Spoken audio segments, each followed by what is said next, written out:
বলছেন কি আপনি? সন্তান নেব? তারপরেও আবার এত তাড়াতাড়ি? কখনো না। ৫-৬ বছর না হওয়া পর্যন্ত সন্তানের কথা আমি ভাবতেও চাই না।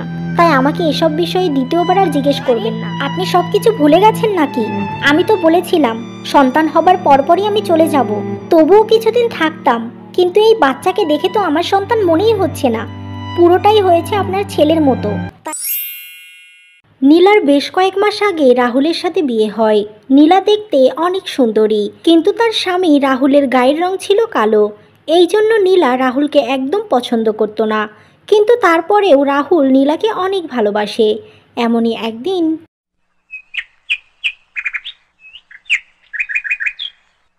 নীলা, চলো, তোমাকে নিয়ে আজকে একটু পার্কে ঘুরতে যাব।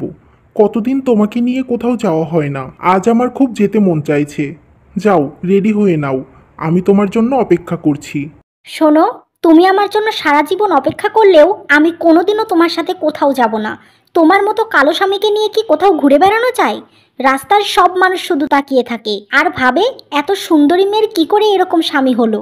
নিজেকে খুব ছোট লাগে তখন আমার। দেখো, বিধাতা আমাকে এমন করে বানিয়েছে, এখানে তো আমার কোনো দোষ নেই। তুমি শুধু আমার গায়ের রংটাই দেখলে, তোমার প্রতি আমার ঠিক কতটা ভালোবাসা আছে সেটা দেখলে না? আমার জীবনে আমার বাবা মায়ের পরে তোমার স্থান। তোমাকে আমি ঠিক কতটা ভালোবাসি সেটা বলে বোঝাতে পারবো না। তাই সবসময় তোমাকে নিয়ে সুখে শান্তিতে থাকতে চাই, কিন্তু তুমি বারবার আমাকে আঘাত দিয়ে কথা বলো। এটা আমাকে অনেক কষ্ট দেয় নীলা। তুমি কষ্ট পেলে আমার কিছু যায় আসে না। তোমার মতো কালো স্বামী পেয়ে আমিও অনেক কষ্টে আছি। যতই তুমি আমাকে ভালোবাসো, আমার কাছে এই ভালোবাসার কোনো মূল্য নেই। তোমার মতো কালো চেহারার মানুষ আমার মতো সুন্দরী মেয়েকে তো ভালোবাসবেই। তুমি যদি এটাই মনে করো তাহলে খুব ভুল করবে। কারণ স্বামী স্ত্রী দুজনে সুন্দর থাকার পরেও তারা দুজন দুজনের কাছে ভালোবাসা চায়, সময় চায়। কিন্তু কেউ দেয়, কেউ আবার দেয় না। তারাও ভালো থাকতে পারে না যদি দুজন দুজনকে একই রকম ভালো না বাসে। ভালোবাসা কখনো ফর্সা কালো দিয়ে হয় না, ভালোবাসা হয় মন থেকে। তুমি আমাকে কোনো জ্ঞান দিতে এসো না তো। তোমার জ্ঞান শুনতেও আমার ভালো লাগে না। কি কারণে যে আমার বাবা তোমার মতো একটা কালো ছেলের সাথে আমাকে বিয়ে দিল? পৃথিবীতে কত ছেলে ছিল, সেগুলো মনে হয় তার চোখেই পড়ে নাই। ভালো লাগে না। এই বলে নীলা রাগ করে সেখান থেকে চলে যায়। আমি হয়তো দেখতে কালো, তোমার চাইতে অনেক অসুন্দর, কিন্তু বিশ্বাস করো, আমি জোর গলায় বলতে পারবো আমার মতো করে তোমাকে কেউ ভালোবাসতে পারবে না। জানি না বিধাতা তোমার মনে আমার প্রতি ভালোবাসা কখনো জাগাবে কিনা, কিন্তু তোমার ভালোবাসা পাওয়ার জন্য আমি আমার জীবনটাও দিয়ে দিতে পারবো। আমাকে কিছু খারাপ কথা বলে যদি তুমি ভালো থাকো, আমি তাতেই খুশি। বৌমা, তোমার জন্য চা এনেছি, খেয়ে নাও। রেখে দিন, আমি খেয়ে নিচ্ছি। বৌমা, তোমাকে আমি একটা কথা বলতে চাই। অনেক দিন হলো বলবো ভাবছি, কিন্তু সেরকম সুযোগই হয়ে ওঠে না। বলেন, কিন্তু একটু তাড়াতাড়ি বলবেন। আমার কাছে এত সময় নেই। আচ্ছা বৌমা, তোমাদের বিয়ের তো অনেক দিনই হয়ে গেল। এখন একটা সন্তান নাও। আমার রাহুল একমাত্র ছেলে। ওর ঘরে বাচ্চা কাচ্চা না দেখলে যে আমি মরেও শান্তি পাবো না মা। আমার এই ইচ্ছেটা তুমি পূরণ করো। কি বলছেন কি আপনি? সন্তান নেব? তারপরেও আবার এত তাড়াতাড়ি? কখনো না। ৫-৬ বছর না হওয়া পর্যন্ত সন্তানের কথা আমি ভাবতেও চাই না। তাই আমাকে এসব বিষয়ে দ্বিতীয়বার আর জিজ্ঞেস করবেন না। এটা কেমন কথা হলো বৌমা? ৫-৬ বছর পর তো আমি বেঁচে নাও থাকতে পারি। তার চাইতেও বড় কথা, এতদিন পরে যদি আর সন্তান না হয়, তখন তুমি কি করবে? এরকম অনেক মেয়েরই হয়। তাই বেশি দেরি না করাই ভালো। এখন একটা সন্তান নিয়ে নাও, তারপর আর সন্তান না হলেও সমস্যা নেই। ওহ মা, আপনি এখান থেকে যান তো। বলছি না আমি এখন কোনো সন্তান নিতে চাই না। যদি পরে না হয় না হবে, আমার কোনো সমস্যা নেই। যদি পরে না হয় না হবে, আমার কোনো সমস্যা নেই।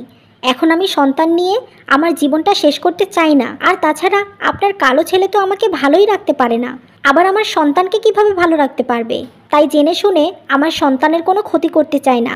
আপনি এখন যান এখান থেকে।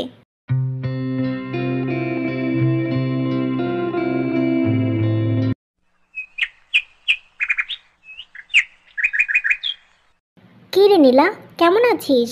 কতদিন পর তোর সাথে দেখা। আমি ভালো আছি। তুই কেমন আছিস? আর তোরা এদিকে কোথায় যাচ্ছিস? আমি তো খুব খুব খুব ভালো আছি। এদিকে এসেছিলাম একটু ঘুরতে। সিঙ্গাপুর থেকে কয়দিন আগেই আসলাম। তাই ও একটু বাইরে ঘুরতে নিয়ে এসেছে।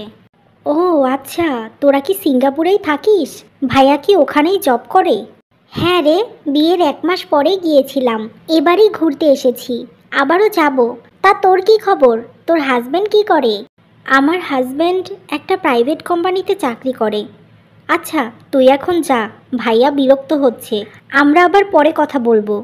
আচ্ছা ঠিক আছে, যাব। কিন্তু তুই তো আমার হাজবেন্ডকে দেখলি, তোর হাজবেন্ডকে আমিও দেখব, তাই একদিন তোরা আমার বাড়িতে বেড়াতে আসিস, কেমন?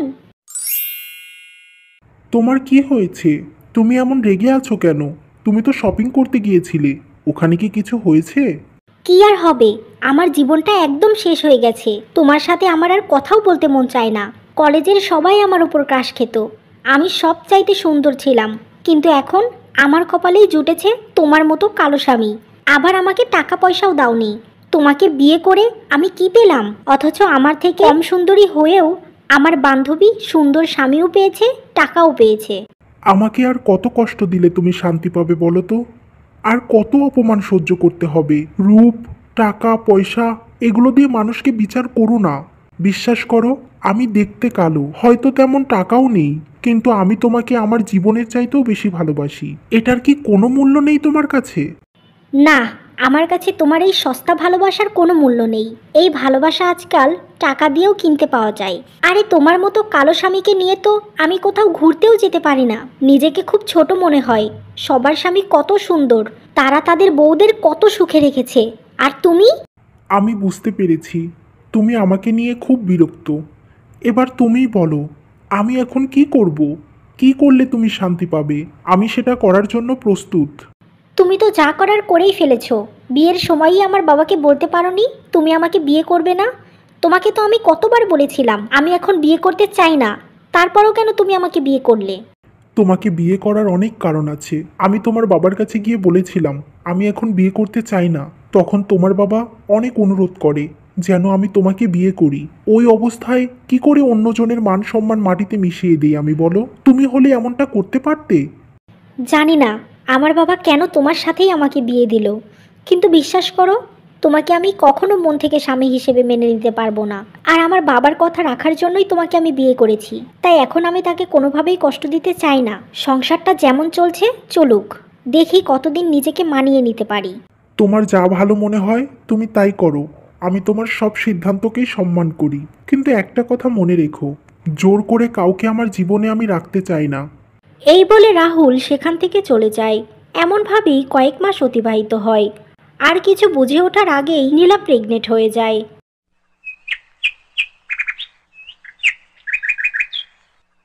বৌমা, কি হয়েছে তোমার? তুমি এই অবস্থায় এমন করছো কেন মা? আমাদের পরিবারে নতুন অতিথি আসতে চলেছে, এটা কত আনন্দের বিষয়। চুপ করুন আপনি, আমার কাছে এটা কোনো আনন্দের না। আমার জীবনের অভিশাপ হয়ে এসেছে এই বাচ্চা। সবেমাত্র আমার বাবাকে বুঝিয়েছি যে আমি আপনার ছেলেকে ডিভোর্স দেব, কিন্তু তখনই এই বাচ্চাটা চলে আসলো। না না, আমি কখনোই এই বাচ্চার জন্য সংসার করতে পারবো না। ওকে আমি মেরে ফেলবো। আজই আমি ডাক্তারের কাছে যাব। না না নীলা, আমি তোমার পায়ে পড়ছি, আমার প্রথম বাচ্চাকে তুমি এভাবে মেরে ফেলো না। ওকে পৃথিবীতে আসতে দাও। ও জন্ম নেওয়ার পরপরই তুমি আমাকে ডিভোর্স দিয়ে দিও। আমি তোমাকে কখনোই এই সংসারে থাকতে বলবো না। শুধু আমার সন্তানকে তুমি বাঁচতে দাও। হ্যাঁ বৌমা, তুমি এটা করো না। তুমি আমাকে যা বলবে আমি তাই করব, কিন্তু আমার পরিবারের নতুন সদস্যকে এভাবে মেরে ফেলো না। ও তো নিষ্পাপ বাচ্চা, ওর তো কোনো দোষ নেই। ঠিক আছে, আপনাদের এত অনুরোধের কারণে আমি ওকে কিছু করলাম না, কিন্তু একটা কথা মনে রাখবেন, ও জন্ম নেওয়ার পরপরই আমি এ বাড়ি থেকে চলে যাব। তারপর ওকে কিভাবে আপনারা দেখাশোনা করবেন সেটা আপনাদের বিষয়। আশা করি আমার কথাগুলো আপনাদের মনে থাকবে।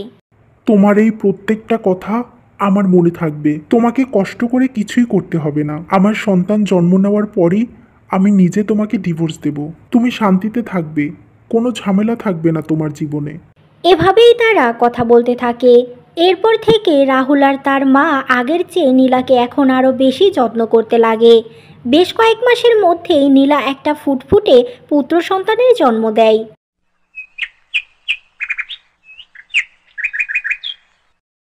বৌমা, তুমি কি আজই চলে যাবে? কিছুদিন থাকো। ও যেমনই হোক, তোমার তো সন্তান, এখন ওর মায়ের খুব প্রয়োজন। আরে আপনি সব কিছু ভুলে গেছেন নাকি? আমি তো বলেছিলাম সন্তান হবার পরপরই আমি চলে যাব। তবুও কিছুদিন থাকতাম, কিন্তু এই বাচ্চাকে দেখে তো আমার সন্তান মনেই হচ্ছে না। পুরোটাই হয়েছে আপনার ছেলের মতো, তাই আপনারাই ওকে মানুষ করুন। আমার ওর মা হওয়ার কোনো ইচ্ছা নেই। হ্যাঁ, তুমি চলে যাও, সেটাই ভালো হবে। প্রতিনিয়ত আমি তোমার অপমান সয়েছি, কিছুই মনে করিনি। কিন্তু বিশ্বাস করো, আমি চাই না আমার সামনে কেউ আমার সন্তানকে কালো বলে অপমান করুক। আমার সন্তান যেমনই হোক, ও আমার কাছে পুরো পৃথিবী। তাই তুমি চলে যাও, আমি ডিভোর্স পেপার পাঠিয়ে দেব। কেউ আর তোমাকে আটকাবে না। এই কথা শুনে নীলা তার বাবার বাড়ি চলে যায় আর সেখানেই থাকতে শুরু করে। একটিবারের জন্যও তার সন্তানের কোনো খোঁজ খবর নেয় না। এমন করে কিছুদিন অতিবাহিত হয়। একদিন, রূপা, তুই না বলেছিলি একটা ভালো কোম্পানি থেকে আমার জন্য চাকরির অফার এসেছিল? সেই চাকরিটা কি আমি এখন করতে পারবো? তুই কি সেটা ব্যবস্থা করে দিতে পারবি? হ্যাঁ, আমি ব্যবস্থা করে দিতে পারবো, কিন্তু তোর তো কিছুদিন আগেই বেবি হয়েছে। ওকে সামলে কি করে চাকরি করবি? এখন তোকে ওর খুবই প্রয়োজন, তাই তুই ওকে সময় দে। 6 মাস হয়ে গেলে চাকরি করিস। বেবি আমার কাছে থাকে না, ও ওর বাবার কাছে থাকে। কিছুদিনের মধ্যেই আমার হাজব্যান্ডের সাথে আমার ডিভোর্স হবে। কি বলছিস? তোর ডিভোর্স হবে? জানিস তোর বান্ধবী পিঙ্কিরও ডিভোর্স হয়েছে। ওর স্বামী নাকি বিদেশি একটা মেয়েকে বিয়ে করেছে, তাই ও নিজেই ডিভোর্স দিয়েছে। ওর যে এখন কি কষ্ট তোকে বলে বোঝাতে পারবো না। আবার আমার কপালটাও খারাপ, জানি না কি হবে। আমার স্বামী আমাকে খুব অত্যাচার করে, মাঝে মাঝে তো গায়ে হাত তোলে। তার মা শুধু দাঁড়িয়ে দাঁড়িয়ে দেখে, ছেলেকে কিছুই বলে না। আর আমাকে তো একটুও ভালোবাসে না। জানিস, বাবা মার রূপ টাকা পয়সা দেখে বিয়ে দিয়েছে, কিন্তু ভালো মানুষ দেখেনি। কি বলছিস? তোর স্বামী তোকে এত অত্যাচার করে? কিন্তু আমি তো ভেবেছি তুই অনেক সুখী, আবার তুই ভালো চাকরিও করিস, তোর রূপ গুণ দুইটাই আছে, তারপরও এমন করে আর তুই সেটা মেনেও নিস? এছাড়া কি করব? আমি ওর সাথে সংসারটা করতে চাই, বাবা মাকে মানুষের কাছে ছোট করতে চাই না, কিন্তু জানি না কতদিন টিকে থাকতে পারবো। অত্যাচার ধীরে ধীরে বেড়েই যাচ্ছে। এই যে তোর কাছে এসেছি না, যদি বাড়ি যাওয়া দেরি হয় তারা খুব অত্যাচার করবে। কি বলছিস কি? ঠিক আছে, তুই তাহলে আজকের মতো চলে যা, আমি তোকে পরে কল করব। ঠিক আছে, তুই ভালো থাকিস। আর সংসার ভাঙার আগে 1000বার ভেবে দেখিস। মানুষের জীবনে সমস্যা থাকতেই পারে, কিন্তু তার সমাধানও আছে।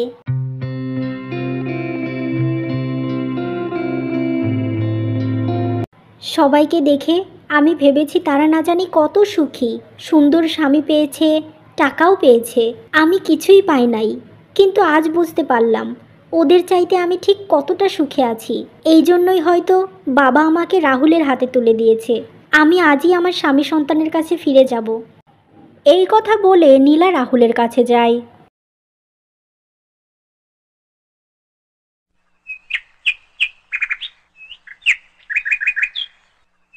বৌমা, তুমি আমাদের বাড়িতে? তুমি কি তোমার সন্তানকে দেখতে এসেছো? না না, আমি ওকে শুধু দেখতে আসিনি, আমার সন্তানকে আমার কোলেই বড় করব।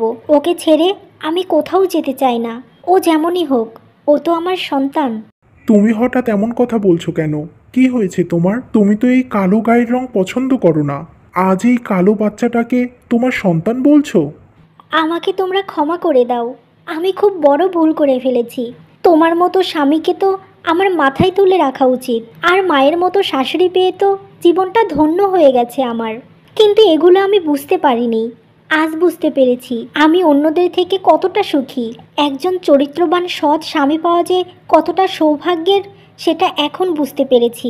তাই তোমরা আমাকে ক্ষমা করে দাও। বৌমা, তুমি এমন করে বলো না। তুমি চলে যাওয়ার পর থেকে রাহুল ঠিকভাবে খাবার খায় না, কাজকর্ম করে না, ওর জীবনটা এলোমেলো হয়ে গেছে। তুমি আবার সব কিছু ঠিক করে দাও বৌমা। এভাবেই নীলা তার নিজের ভুল বুঝতে পারে আর স্বামী, সন্তান, শাশুড়িকে নিয়ে সুখে শান্তিতে সংসার করতে থাকে।